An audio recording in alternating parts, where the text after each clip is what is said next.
Welcome to the first of 2025 Yalla Sports Podcast.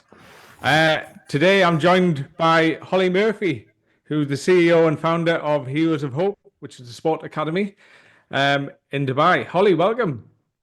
Hi, how are you? I'm good. Round two. We're getting there. We've had a bit of technical issues, but we're on track now. We've got Grant Goes in the background as well. He's doing some of the editing and technical work and he's representing FFP Travel. Hollie, let's dive straight into it.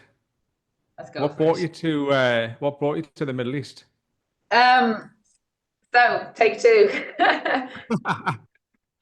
Yeah, so I just finished my training as a teacher in the UK. So originally from Ireland and then went to the UK to train as PE teacher. And then just as I qualified, a recession hit the UK and Ireland. So at that time, job opportunities were very limited. So I took a leap of faith by taking an international teaching post in Elaine initially. So I went to Elaine, which was meant to be for a 2-year stint, and that never happened. Fast forward 14 years and I'm still here. So yeah, that's kind of initially was, like I said, it was just to get experience and to get opportunity and all those wonderful things that we all go seeking as a young person. And then as time went on, I just kind of got hooked to the UAE, mostly because of rugby, I'll be honest with you. I was very blessed and very fortunate to get selected at the time for the first women's UAE team. So I started playing with that, and then that kind of encouraged me to stay here and to continue my teaching career. And then after that, really, I just ended up staying here just because there's so many sporting opportunities, from running to triathlons, you name it, we have it here in the UAE. So that gave me such a much more broader scope, and it just allowed me to participate in so many more sports. And as a sports enthusiast, it was the right place for me. But when I was in the UK and Ireland, I was very much so on a pathway of working with vulnerable children. So I had a real passion for working with children who had vulnerable backgrounds or who had special needs. So that always stuck with me. So when I came to the UAE, especially 14 years ago, you didn't often find a child that had additional needs, particularly in the classroom. And the schools I was working with in anyway, you certainly didn't come across that many children. And I was just interested and intrigued to find out where they all are. Having a child with additional needs is a global thing. It's not just isolated to one part of the world. So they had to be somewhere. So my journey kind of took me, and I suppose my enthusiasm to work with them kind of took me on a bit of a journey. And I ended up kind of discovering there were some centres out here that worked with children with special needs. And I started off just volunteering my time in some of the centres. And obviously it's gone back 10 years ago, longer, 14 years ago now at this point. And back then, obviously, the centres weren't equipped to deliver sports activities. And that's something that I really wanted to give to these children, was the opportunities in sport, because I, at that time, I was a big believer that having sports in their lives would be life-changing.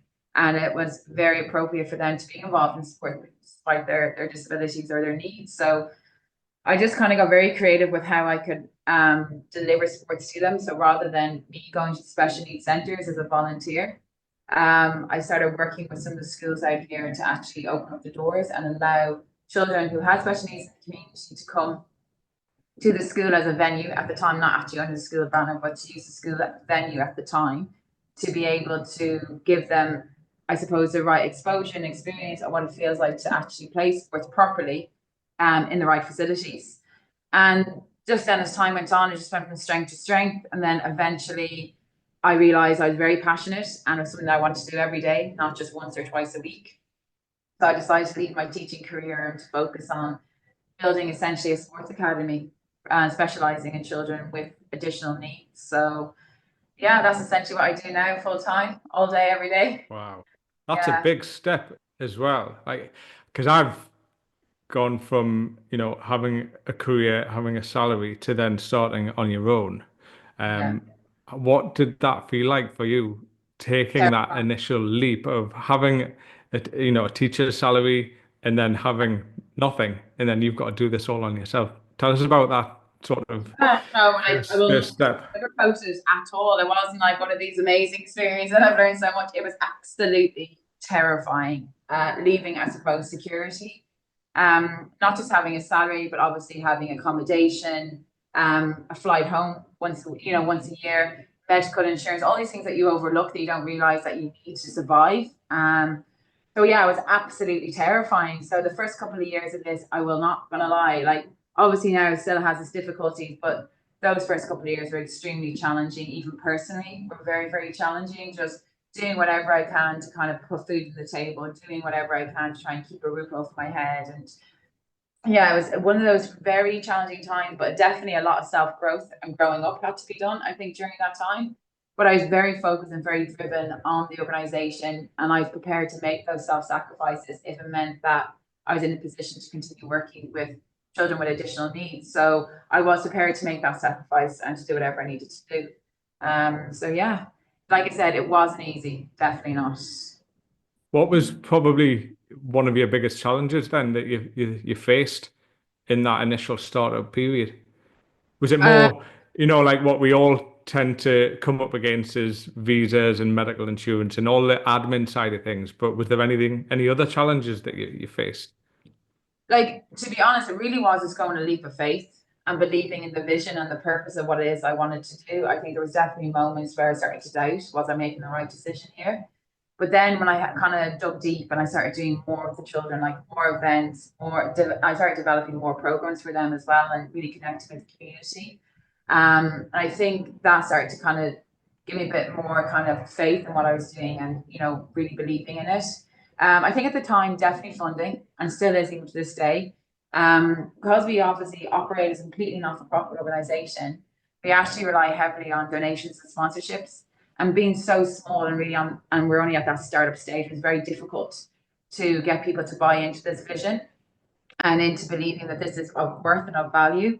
So I think definitely that was really hard because we just simply couldn't get any funding or support at the time to really grow it. So that took a lot of grit and determination just not to give up and to keep going. And then as we started to grow, we started to obviously build a really positive brand. Then people started to buy into it. But yes, I think at the beginning, funding was definitely one of the hardest things to try and secure to be able to grow the organization because we are a niche. Like what we do, not many people do, not just here in the UAE, but actually globally. But often people set up as a charity, they do get government funding or have access to grants. But in the UAE, don't have that. We're not a charity. We simply operate as a not for profit. So, we couldn't really find those funds or extra backing that we'd like to have gotten, I suppose. However, we were very fortunate. We actually ended up developing a partnership with the Al Jazeera Foundation. They definitely saw worth and growth in what we wanted to do, and they saw the community that we had. And through them, we actually were in a position to do fundraising. So that allowed us to kind of at least put one foot in front of the other and start to move forward with fundraising campaigns. So I actually ran 7 marathons in 7 days across the UAE to actually build awareness around the organization and to help just get any bit of funding that we could get into the pot. Like it wasn't a lot, but it was a start. And I think that's something even now I really value every little contribution. I think it doesn't matter if it's 1 dirham or 10,000 dirhams. Like no matter what comes into the organization, it's always of value, it's of worth, and we always have something that it can be used for. So at that time, like I said, we just did everything. Well, I did everything I could just to get this going. And I think as well as the back of that as well is we were never in a position to pay salaries. Like that's truth be told, we're still not. But I have to really lean into the generosity of volunteers. And again, trying to get people to volunteer at this organization, whether that was to coach for free or to help with the operational side of things. And again, we just simply wasn't in a position to pay anyone. So I just feel, to be honest, very fortunate and very blessed that I had a lot of people step forward and go, you know what, I can help you out. I can volunteer an hour a week or 2 hours if you need me. So I'm just lucky that personally, I was very ingrained in the sports community here in the UAE. I got to know a lot of people. I understood that we had a lot of talented people and they had very generous hearts and empathy and they understood what this was about and they wanted to get involved. And I think, I was just very lucky with timing, I suppose, especially after COVID and that people wanted to give back and to help more. And we managed to build a really strong network of coaches and a strong kind of operational team as well. And even to this day, they're all still volunteering their time. So But at the beginning, it was very difficult because I was doing it all alone. Especially during COVID when things were lonely anyway. Kind of set up a business, it was very challenging. So like I said, I'm just really, really lucky, really fortunate that the community came together. They supported this initiative, and we are where we are now today. How big is your team at the minute? How many volunteers have you got working for you? We have, I suppose, right, senior coaches, we've up to about 35. And then if you add on our junior coaches, so the teacher that's in me, the way I was able to build this organization at the beginning, when I was still teaching, was I actually used to encourage my students to volunteer. So I used to get my sports teams to give up their time on a Friday. Well, it's Friday now, but back then it was Thursday. On a Thursday afternoon, a half day. I used to get half days at school. So I used to say to my basketball team or my rugby teams or whatever team I was coaching, I'd be like, come and volunteer, get involved. And yeah, they students loved it. They got involved, they'd come out, they'd volunteer, they'd give up their time, they'd work as a buddy, and they built really positive relationships with my heroes. So when I actually left teaching, I actually brought that initiative with me. So even to this day, we still have junior coaches that give up their time and donate their time after school and volunteer at the organization, whether that's for work experience, to help with their applications for universities, for Duke of Edinburgh, class hours. It's really great. And also, it's just for me, it's diluting that barrier between a special needs individual and a neurotypical individual. Like, I really don't feel like we need to have that big blockage between it. It's about building relationship and understanding of each other and embracing kind of diversity that does exist in this world. And I think we need to start with that younger generation. I think the older generation, we will never possibly get it, but the younger generation do. And I think it's wonderful that I can open those doors and allow them just to integrate and be together. So part of our junior coaches program, then we have nearly over, I think, close to 50 junior coaches that are active as well in this organization. So yeah, they do come in and out. Obviously, some come for one term, some could stay for 2 terms. Some have stayed with us for the last 3-4 years. So, we've been really lucky with that. And even to this day, some have moved on to university and they still contact us. They still come back. They still check in and see how everything is going. And it's wonderful. Even recently, one of my old students, he's now a journalist in the UK, and he reached out. He wanted to do an article all about the work that we've done here in the UAE. So, you kind of realize that you're making an impact when you see that kind of happening, particularly with your old students or junior coaches that have come through this initiative. Like, I think it's a very special initiative that lives on within them for a very long time. I don't think it's just a work experience. I don't think it's just volunteering. I think when they build relationship, I think it's something that sticks with them for a very, very long time. Yeah, amazing. And you have a special needs sports academy. How many students have you got? On register, we have 300 registered athletes, which is quite a lot. But we have close to about nearly 200 that come through in a week. So it's very, very busy. We operate every single day of the week. We've up to 3 programs per day. We'd like to have more, to be honest, but at the moment we're very stretched because we depend on venues to be able to deliver those programs, and we're quite stretched. As you know, the traffic is getting worse in Dubai, so we have to spread ourselves very, very thin to get to A, B, C, to D every single day. So yeah, we're very full at the moment, which is wonderful. And it also proves that the service is of great importance to this community, more so to the parents. I'm going to be honest with you, more so to the parents. We've built like a wonderful relationship with a lot of the families who we work with, particularly those that have stayed with me for the last 5 years since I've done it full time.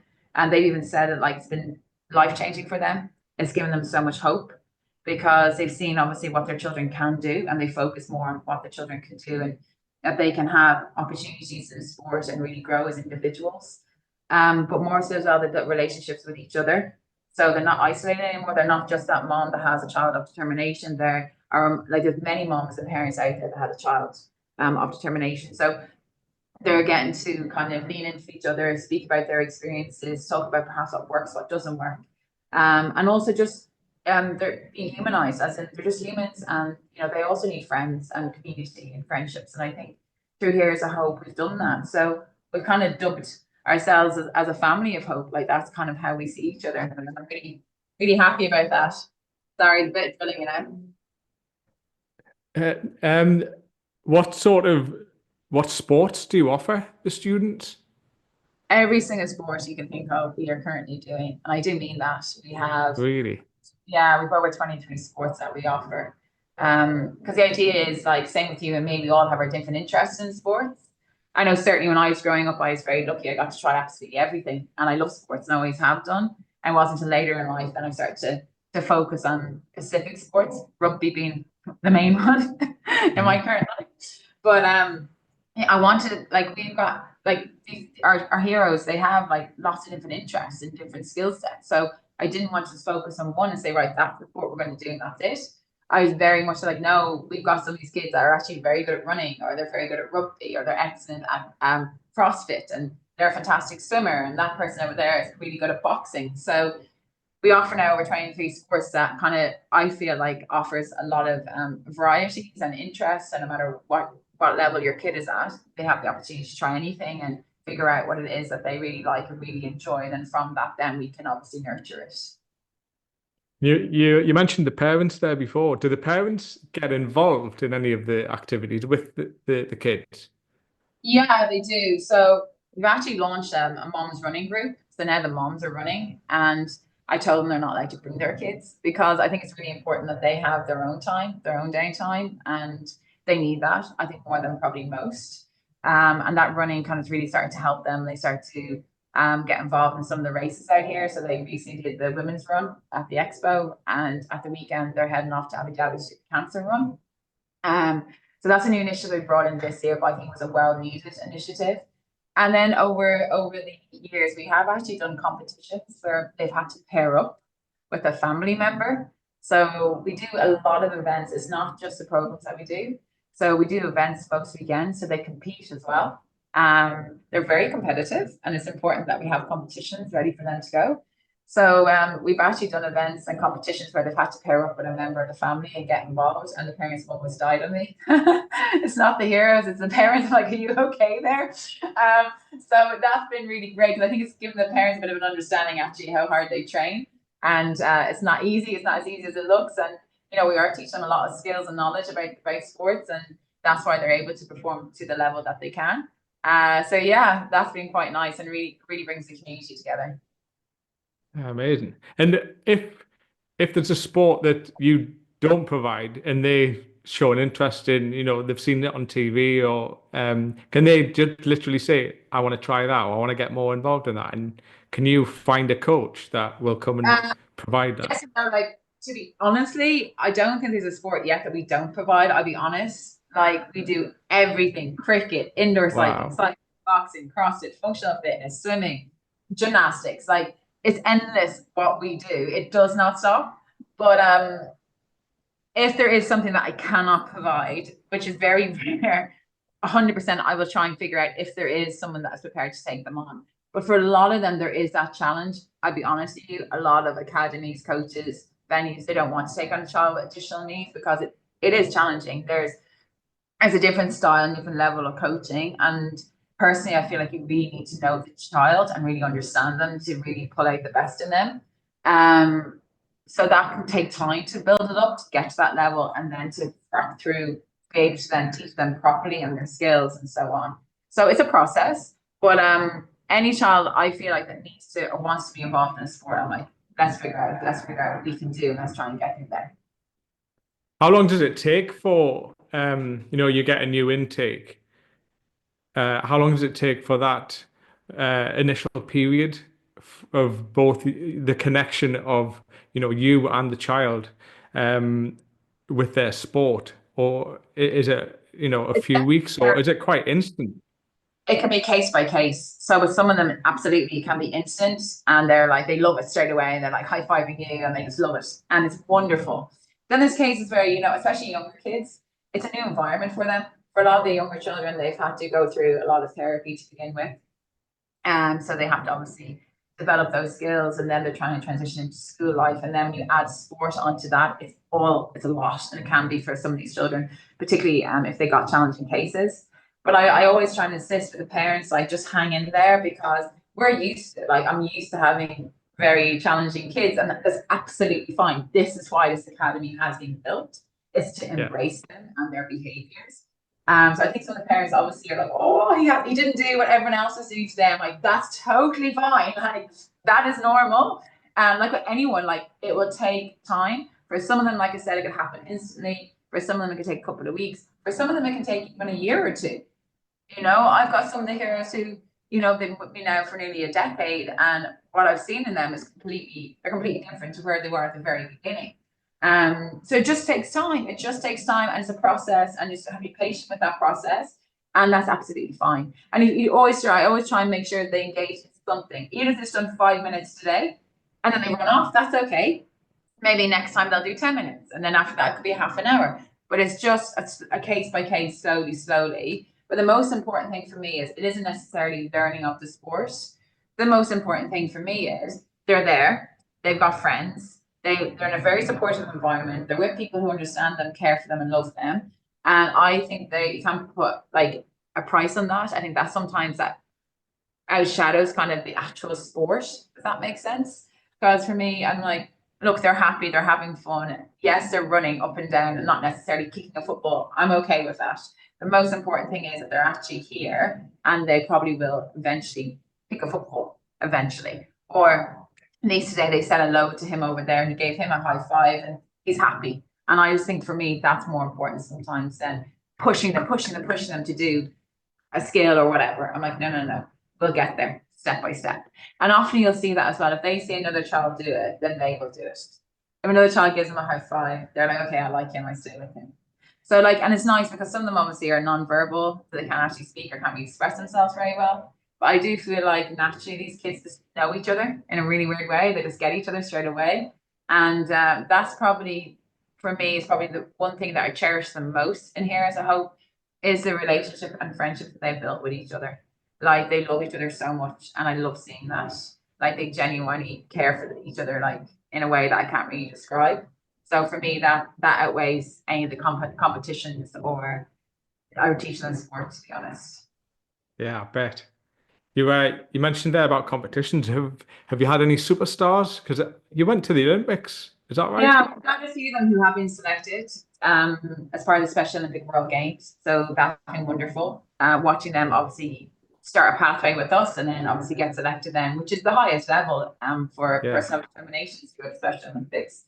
So that's been really nice to see that happening. But then we also do a lot of competitions that aren't necessarily entwined with Special Olympics. So we've leaned into a lot of kind of CrossFit, adaptive CrossFit. We do triathlons, we do running races. So and road racing and all of that type of stuff. So like every single week, there's some form of competition happening for them, and we're always building towards a major competition, if that makes sense. So the Games of Hope is actually our event. We do that in partnership with Aldar. So that's a huge competition where we've got people of determination from Abu Dhabi, Dubai, wherever they are, come and compete. And that can be anything from partnered event, a team event, an individual event, but it challenges them in lots of different ways, like different workouts, different strategies, different ways of having to work together. So yeah, it's like I said, it's busy. But we're growing some fantastic events out here that really caters towards the needs of our athletes. I think that's really important. Where do you offer all of this? Now, I know you do Dubai and Abu Dhabi. Do you cover all the Emirates? Oh, we wish. So it's that as well. No, we simply can't. Like I said, even to this day, funding is a very difficult thing for us. So we're doing what we can based on the team that we have because we don't have full-time staff. So we operate what we can, how we can, and also trying to find coaches, like I said before, who are prepared to volunteer time and also prepared to work with people of determination. It's not that easy. But like I said, any of the events that we have, we offer them for free. And if anybody from the Emirates wants to get involved, we'll always include them and do our best to support them at that event. But our operations, unfortunately, is mainly in Dubai, and then we dibble dabble kind of in Abu Dhabi. Okay. Right. So what has been, how many years have you been doing this now since you took the But big leap? 5 years Wow. full time. Yeah, 5 years full Right. time. Yeah. So in that time, what has been your most proudest moment? God, do you know what? I always get that question. Do you know, I think it's one of the hardest things to answer because there's been so many moments throughout this that you just kind of have to take a deep breath and be like, did that just happen? Because we've overcome so many challenges, obstacles, and mountains. Like, you know, it's like that saying, like, sometimes there's big mountains in front of me that I thought would never move, and then suddenly we have a breakthrough moment, and I'm like, oh my good God. And it's in the moment you don't actually feel that emotion. It's actually later on it kind of hits you like a wave, and you're like, oh my God. But I think I was always in one very significant moment for me. It was just after COVID. I just started the organization. We were invited to do we were invited to Hatta to compete in a Garmin Quest Challenge, which involved trail running, mountain biking, and kayaking. And when I looked at it, I was like, oh, let's see if we can do this. So I actually got 11 heroes to do it. And I got 11 coaches to do it as well. So they were all buddied up with the coach to do this challenge. And I thought maybe I've really pushed it too far. Like, am I really insane to think about sending them off trail running, kayaking, and mountain biking? Because, like I said, a lot of them have got like some really challenging behaviors or challenging disabilities. So I was like, oh, I'm really taking them out of their comfort zone and throwing them into an environment I'm not necessarily used to, which is the Hatta Mountains. But you know what? I believed in them. I was like, right, they can do it. With the right coaches, they can definitely get through this. It took the average person 2 hours, and the heroes did it in about 5 hours. But the moment for me was just like how we all worked together as a team. They all did the trail run, they all did their mountain biking, they all kayaked. And there was a moment like just kind of 2 kilometers to go before the finish line. And they're on their mountain bikes, and they're cycling back over the mountains down this trail and heading up towards the finish line. All you can see was this kind of line of like people of determination along with their coaches. In the background, you see all the mountains. I think for me, that was kind of like the moment being like, here's a hope it's going to be okay. I think we can, Yeah. we can do anything. And you know what? I couldn't have been prouder of them because it wasn't easy. The elements were really, really hard. They were the youngest group to be out there doing it. It wasn't a child's race, it was actually an adult race. But we chose those who were kind of age to try and give it a go. And they did it. Every single one of them did it, and they all got over the line. And I was like, right, if they can get through this, we'll be okay. We'll get through anything. But I think it was a very symbolic moment, the mountains and the trail and the challenges, because as we know, people of determination, like they have so many barriers and struggles daily. And then you add sport into that. There's always going to be struggles and challenges. And I'm just like, we'll overcome it step by step, day by day. We'll get there. And I think that's kind of with that moment where you saw that happening because the sun was just rising as well. Like the sun had just come in the sky. So it was a very kind of picturesque moment, I suppose. Yeah, I bet that was an amazing moment. Yeah, and then we even had some of the athletes who finished the race from Desert Shield at the time that they'd all finished their race because they were like professional outdoorsy people. But they finished and they actually ran down the mountain back onto the trail to help them get over the finish line. And then I realized that like these kids can actually probably be a magnet to this community. Because sometimes we all do our own thing, we all pocket in our own little communities. It's not often we all come together as one. So it was really nice to see them run down and to run onto the track. And they had their hand like on their backs. So these kids were cycling and they're trying to push them up the hill to get them over the finish line. And again, it was just one of those moments where I felt like this is really special. And it's something really, really, really special right here. So we just gotta believe in it and we'll get there. And does each hero got? Is it 1-to-1 with a coach, or what sort of numbers? Obviously, depending on this health and safety in competition, I would insist that they have coaches. Even if I know they're independent enough to do it by themselves, I would just want to be obviously safer and child protection safe, but always be sure that they have got somebody with them. So for some major events like the Hatta Challenge, that was quite a significant one. We obviously insist on that. For the younger ones, a lot of them do require one-to-one assistance. But our big thing that we try to achieve is independent learning. So for them to do it all by themselves. So a lot of them do it all by themselves now. Like they can train by themselves, and it's wonderful. Like we do like athletics on a Thursday night. I've got 22 athletes on a Thursday night athletics. They'll crack on all by themselves, like not a problem. I'm like, right, we're running 400 meters tonight. Go. They'll go off. They did 400 meters. They'll come back. They get ready. We're gonna go again, like in 2 minutes, and off they go again. So that's taken obviously time with them, like years of training, to be honest. But they're very independent now, and we love that. In fact, we actually we take them on international trips once a year. for independent learning. So last year we took them to South Africa, the group that we took to South Africa, to work in a conservation, one of the gaming parks in South Africa to help protect rhinos. So they did the Right. dehorning of the rhino. And this year we're taking 9 of them to Sri Lanka to experience more like um, outdoor education. What else are they going to do? Like water sports, interacting with the community, and cooking classes and all of that. But when we take them away, their parents are not allowed to come with them. They have to do it all by themselves. Ooh. How's that? How do the parents find? I mean, yeah, I'm a parent. That'd be so difficult. Yeah, it is. It is. But they know they have to do it, and also I'm like it's only a few days and have them back. Like I'm not keeping them. We'll give them back to you. Sometimes I would just like that to happen with my kids. I can imagine. Just take them away. Just take them Yeah. away from me. But it's great. Look, I love it. It's challenging in its own way. Trying to get them on the airplane, getting them off the airplane, getting them to locations, making sure they're all getting on with each other, engaging. And obviously we've got a few of them that do have challenging behaviours. And I said they are allowed to come. Perhaps we will need a caregiver to come with them just in case, God Yeah. forbid. But once they're included, I don't mind. So That's a lot of stress for you. yeah, it can be. Yes, it can be.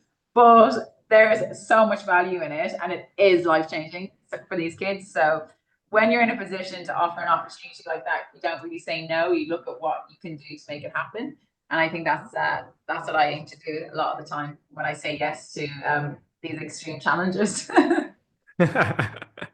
Well, Holly, it's amazing. Right, 2025. What's happening with Heroes of Hope? uh, What's coming up? God, what is coming up? Well, they're doing the Abu Dhabi World Triathlon. They are doing some of them are involved with that Burj to Burj run. We've got non-stop things coming up, but I think the Sheikh has announced that 2025 is a year for community and inclusion. So my biggest ambition moving forward is we desperately need to get our own venue for Heroes of Hope. So we're trying to figure out how we can do that, particularly because we do need to streamline some of these activities.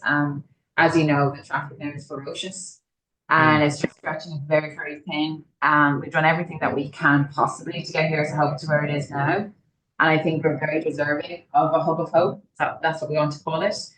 And even for the families and stuff, I think it's important that we have a community centre, a safe space for our kids to just be themselves, whether that's hanging out and being together or learning sports or vocational training, whatever it is.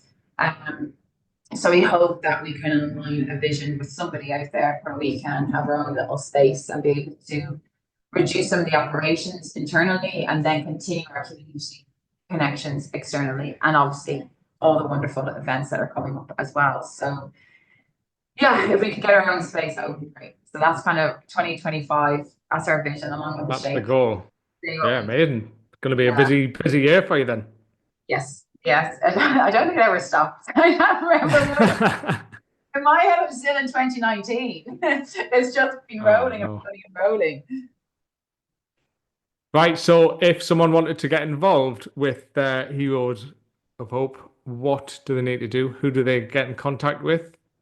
I always think Instagram is always a good start, to be honest. So that's Heroes of Hope Heroes underscore of Hope underscore. And or obviously we've got a website as well, which is heroesofhopeuae.com. And then we also have email addresses as well. So heroesofhopeinfo@gmail.com. Any of those is kind of probably the best way to get in contact with us. So definitely Instagram's a good start, website or email. Okay. I think that's it. That was tremendous. It was great understanding more about what it is that you do and your background and what drives you with Heroes of Hope and the success you're having with it. And I wish you all the best for this year. Yeah, thank you. Thank you so much for having me. I appreciate you taking the time and giving us this platform. Pleasure. And thanks for being so patient with all the technical issues that we've had. But, Fine, these things happen. There's a key. Patience key to anything. Don't stress. It's fine. Well, thank you very much for coming on the show. Hollie Murphy, thank you. Bye, guys. Thank you. Cheers. Thank you.